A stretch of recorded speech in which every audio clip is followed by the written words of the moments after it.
156 થી વધારે દેશોની અંદર પાટીદારો દુનિયાની અંદર પોતાનું કોન્ટ્રીબ્યુશન ઇકોનોમીમાં કરી રહ્યા છે.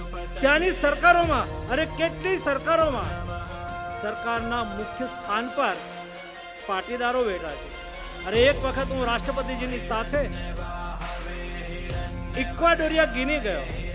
ઇક્વાડોરિયા ગિનીમાં ત્યાંના પ્રેસિડેન્ટ અને અમારા વચ્ચે કોર્ડિનેશન કરતો એક યુવાન મને મળ્યો, ગુજરાતી બોલતો હતો. તો મેં કહ્યું કે ક્યાંથી છો ભાઈ? તો મને કહ્યું કે મારું નામ રાકેશ દુધાત છે અને હું અમરેલીથી છું. ક્યાં ઇક્વાડોરિયા ગિની? અને ક્યાં અમરેલીનો એક યુવાન ત્યાં મોટો ઉદ્યોગ ધંધો સ્થાપીને કામ કરી રહ્યો હતો. એ સાહસિકતાનું પરિણામ છે દોસ્તો. આ સાહસિકતા સાથે આપણે અહીંયા પહોંચ્યા છીએ. પહોંચીને પછી સમાજ માટે આપણે આપણું કોન્ટ્રીબ્યુશન કરી રહ્યા છીએ.